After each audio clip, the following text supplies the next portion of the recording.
বাংলাদেশের one day series জয় 2-1 ব্যবধানে উইন্ডিজকে হারানো, সবশেষ ম্যাচে 179 রানের মতো একটা বড় ব্যবধানে জয় পাওয়া, সবকিছু মিলিয়ে অস্বস্তির মধ্যে স্বস্তির সুবাতাস দিয়েছে। বাংলাদেশের ঢাকা মিশন শেষ হয়েছে, চট্টগ্রামে শুরু হতে যাচ্ছে ওয়ানডের পরে টি-20 সিরিজ এবং সেই সিরিজকে কেন্দ্র করে ডিসকাশন, আলোচনা, ব্যাটিং অর্ডার, লিটন কুমার দাস, জাকির আলী অনিক, নুরুল হাসান সোহান সবাই অনেক অনেক বেশি আলোচনায় থাকবেন। থাকার যথেষ্ট কারণ রয়েছে, কারণ বাংলাদেশের এই দলটায় অবশেষে লিটন কুমার দাস ব্যাক করেছেন। সবশেষ ওয়ানডে দলে তিনি ছিলেন না, ইনজুরির কারণে তিনি এফএল ছিলেন না two B selected.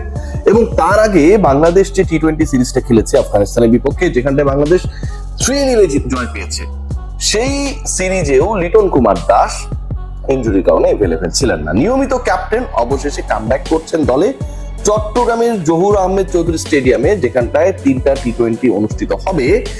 সেইখানটায় Liton Kumar দাসের ইনক্লুশন ডেফিনেটলি একটা বার্তাই দেয়, সেটা হচ্ছে ব্যাটিং অর্ডারে একটা বড় পরিবর্তন আসবে। লিটন কুমার দাস যেহেতু ঢুকবেন, তার যে ইনক্লুশন সেটা কাউকে না কাউকে এক্সক্লুড করবে, দল থেকে বের হয়ে যেতে হবে। এবং 6 জন ব্যাটারের বেশি বাংলাদেশ যেহেতু অ্যাকোমোডেট করতে পারবেন না, কারণ টি-20 টপ 6 এর মধ্যে এমন কেউ নেই যে বড় করতে পারে। ওয়ানডেতে সেই জায়গাটা রয়েছে, রিল্যাক্স করার জায়গা রয়েছে। মেহেদী হাসান মিরাজ ক্যাপ্টেন, নিজে তিনি ব্যাট বল দুটাই করতে পারেন, সো 7 জন ব্যাটসম্যানকে আমরা অ্যাকোমোডেট করতে পারি। টি-20তে সেই রিল্যাক্স করার জায়গাটা নেই, কমফোর্ট জোনটা নেই। সো টপ 6 ব্যাটারই বাংলাদেশের ব্যাটিং লাইন আপ। এরপরে যে 5 জন থাকবেন স্পোর্টিং উইকেটে, সেই 5 জন বোলার হতেই হবে যেখানটায় রানস হবে। সো যে ট্যাগলাইনে আলোচনা করছি যে লাস্ট সিরিজের ক্যাপ্টেন, সবশেষ সিরিজের ক্যাপ্টেন বাংলাদেশ, যে সিরিজটায় 3-0 জয় পেয়েছে আফগানিস্তানের বিপক্ষে, শারজাতে টানা 3 ম্যাচে জয় পেয়েছে, সেই সিরিজের ক্যাপ্টেন পরের সিরিজের 11-এ সুযোগ পাবেন না, পাবার কোনো ধরনের সুযোগ আমি দেখছি না। এর আগে আমরা দেখেছি যে অনেকেই ভাইস ক্যাপ্টেন ছিল, ভাইস ক্যাপ্টেন থাকার পরে দলে একাদশে সুযোগ পান না, এবং পরবর্তী সময় এমনও হয়েছে যে পরের সিরিজে বাদ দিয়ে দেওয়া হয়েছে। এরকম অসংখ্য এক্সাম্পলস রয়েছে। নুরুল হাসান সোহানের কথা বলতে পারি, আমরা বলতে পারি মেহেদী হাসান মিরাজের কথা, শাক মেহেদীর কথা বলতেই পারি। অসংখ্য এক্সাম্পল রয়েছে, বিগত দিনগুলোতে সেই ঘটনা ঘটেছে। But this is going to B the first time যে লাস্ট সিরিজের সিরিজ উইনিং ক্যাপ্টেন পরের সিরিজের একাদশে জায়গা পাবেন না। দেখুন, লিটন কুমার দাস কামব্যাক করা মানে নাম্বার 3 পজিশনটা ব্লক হয়ে যায়। লিটন কুমার দাস আলটিমেটলি ওপেনার, লিটন কুমার দাস তার সেই জায়গাটা 2 জন ওপেনারকে, তানজিদ হাসান তামিম এবং পারভেজ হোসেন ইমনকে স্যাক্রিফাইস করেছেন। তিনি 3-এ নেমে গেছেন এবং বাংলাদেশের টপ অর্ডারকে স্ট্যাবল করেছেন। সো লিটন কুমার দাস যখন ইনক্লুডেড হবেন 11-এ, তখন তিনি নাম্বার 3-এই ব্যাট করবেন, নাম্বার 3-তেই ব্যাট করবেন। নাম্বার 3-তে লিটন কুমার দাসকে যদি জায়গা দিতে হয়, তাহলে নাম্বার 3 থেকে লাস্ট সিরিজে যিনি টানা খেলেছেন 3 ম্যাচে, তাকে সরে যেতে হবে, খুবই স্বাভাবিক। সেই ক্রিকেটারটা কে? সবশেষ ম্যাচেও তিনি ম্যান অফ দ্য ম্যাচ ছিলেন, 64 রান করেছিলেন 48 বলে। সেই ক্রিকেটার হচ্ছেন সাইফ হাসান। সবশেষ ম্যাচে ওয়ানডেতে বাংলাদেশের হয়ে নিজের প্রথম 50 পেয়েছেন, 80 করেছেন। সেই সাইফ হাসান টি-20 সবশেষ ম্যাচটাতেও 50+ ইনিংস খেলেছেন। সাইফ হাসান নাম্বার 3-তে লিটনের স্পটে ব্যাট করেছেন, লিটন দলে চলে আসার কারণে, এবং ক্যাপ্টেন তিনি। Saif he is number 3। Number 3 জায়গাটা সাইফকে ছাড়তে হবে, নাম্বার 3 জায়গায় লিটন কুমার দাসই খেলবেন। তাহলে সাইফ হাসানের পজিশনটা কোথায় হবে? সাইফ হাসান কোন পজিশনে ব্যাট করবেন? খেয়াল করে দেখুন, সাইফ হাসান সেক্ষেত্রে এক ধাপ নিচে নেমে যাবেন। এখন অপশন দুটো, একটা হচ্ছে সাইফকে দিয়ে ওপেন করানো, তানজিদ তামিম আর পারভেজ হোসেন ইমন এই দুজনের একজনকে বাদ দিয়ে সাইফকে ওপেনার বানানো, আরেকটা হচ্ছে সাইফকে নাম্বার 4-এ খেলানো। আমার কাছে মনে হয় যে দ্বিতীয় যে অপশনটা, নাম্বার 4-এ সাইফ হাসান আপনার Liton Kumar Das, this is more practical and logical. কারণ 2 ওপেনার যারা রয়েছেন সবশেষ সিরিজে, এখন থেকে যদি আমরা কাউন্ট করি, তাদের পারফরমেন্স খুব খারাপ ছিল তা না। প্রথম ম্যাচেই তো 2 ওপেনার 50-50 করেছিল, পরের 2 ম্যাচে একজনের 30 হয়েছে। সো এই 2 ওপেনারকে আপনি কোনোভাবেই if they are okay to play, if they are fit to play, opening slot থেকে সরাবেন না, সরানো উচিত না। নাম্বার 3-তে লিটন কুমার দাস, নাম্বার 4-এ হচ্ছে সাইফ হাসান। এখন দেখেন, সাইফ হাসান 3 থেকে 4-এ চলে গেল, লিটন কুমার দাস 3 নম্বরের জায়গাটা নিয়ে নিল। 4 নম্বরে বাংলাদেশের হয়ে খেলেছিল কে?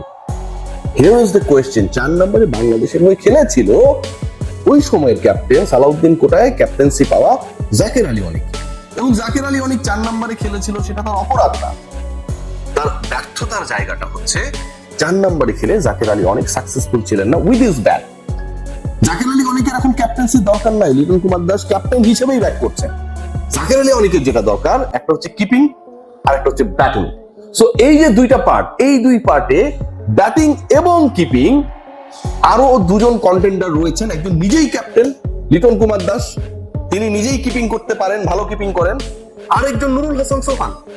বাংলাদেশ যদি নুরুল হাসান সোহানকে খেলায়, জাকের আলী অনেককে খেলায়, লিটন কুমার দাস তার মতো করে খেলবেন, তাহলে আপনি বাদ দিবেন কাকে? আপনি তিন কিপার নিয়ে খেলবেন। তিন কিপার কি জরুরি? আবার যদি আপনি এই তিনজনকে খেলাতে চান, you have to drop Shamim Hossain Patwari, কারণ চারটা জায়গা একদমই ফিক্সড হয়ে গেছে। দুজন ওপেনার তামিম ইমন, তারপরে হচ্ছে লিটন কুমার দাস, 4 নম্বরে সাইফ হাসান। সো পরের যে দুটো স্পট আমি বললাম যে 6 জনের বেশি আপনি ব্যাটার খেলাতে পারবেন না। একটা শামীম হোসেন পাটোয়ারি আমি ধরেই রেখেছি, শামীম পাটোয়ারিকে নেওয়া হবে এবং তাকে খেলানোই হবে। শামীম হোসেন পাটোয়ারি সেই জায়গাটা সিলেক্ট করেছেন, স্পট থাকে একটা বাকি, সেই জায়গায় আপনি খেলাবেন নুরুল হাসান সোহান নাকি জাকের আলী অনেক? কিপিং এবং ব্যাটিং ওয়াইজ দুজন কোন জায়গায় রয়েছে? কিপিং নিয়ে আমি আলোচনা করতে চাই না। কিপিং নিয়ে Nurul Hasan Sohan far better than even Liton Kumar Das. Jaker Ali অনেকের সবশেষ 6টা ইনিংসের কথা যদি আমি বলি, একটু আপনাদের সাথে আলোচনা করাই দরকার। তাতে এই 6 ইনিংসে তিনি 4 বার সিঙ্গেল ডিজিট আউট হয়ে গেছেন। 6 ইনিংসের মধ্যে 4 বার সিঙ্গেল ডিজিট আউট হয়েছেন এবং 6 ইনিংসের মধ্যে তিনি 4 বার বিলো 100 স্ট্রাইক রেটে আউট হয়েছেন।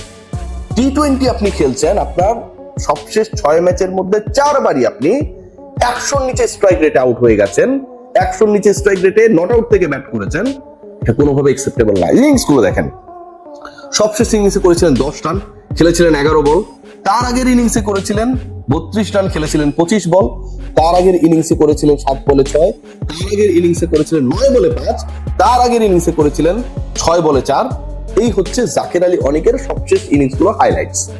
সো একজন ক্রিকেটার যখন 90, 128, 85, 55, 80 এরকম স্ট্রাইক রেটে ব্যাট করেন, সেই ব্যাটারকে টি20তে আমি নুরুল হাসান সোহানকে বাদ দিয়ে খেলাবো অথবা শামীম হোসেন পাটোয়ারিকে বাদ দিয়ে খেলাবো, তিনি যতই আগের সিরিজের ক্যাপ্টেন হোক না কেন, এটা কোনোভাবেই প্র্যাকটিক্যাল না। জাকের আলী অনেক should be drop from the 11 in the first match against West Indies.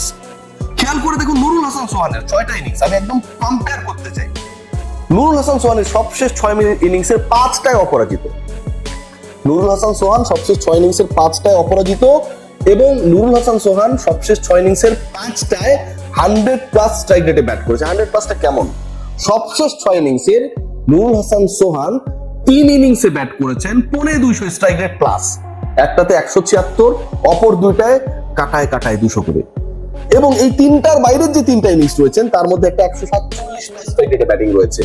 তার অপরাজিত ইনিংস গুলো বা 6 ইনিংসের যে ব্যাট করেছেন তার ইনিংস গুলো বলি: অপরাজিত 10, অপরাজিত 31, অপরাজিত 23, অপরাজিত 22, অপরাজিত 12 এবং 16। সো আপনি নুরুল হাসান সোহানকে বাদ দিয়ে জাকের আলী অনেককে নিশ্চয়ই ষষ্ঠ ব্যাটার হিসেবে খেলাবেন না। যদি না খেলান এবং আপনার যদি টপ 6 এরকম হয়, তানজিদ তামিম, পারভেজ ইমন, লিটন কুমার দাস, সাইফ হাসান, শামীম হোসেন পাটোয়ারি এবং নুরুল হাসান সোহান, তাহলে সবশেষ সিরিজের ক্যাপ্টেন জাকের আলী অনেকের পরের সিরিজের 11-এ জায়গা হবার কোনো কোটায় কোনো সুযোগ থাকে না। সবাই ভালো থাকবেন।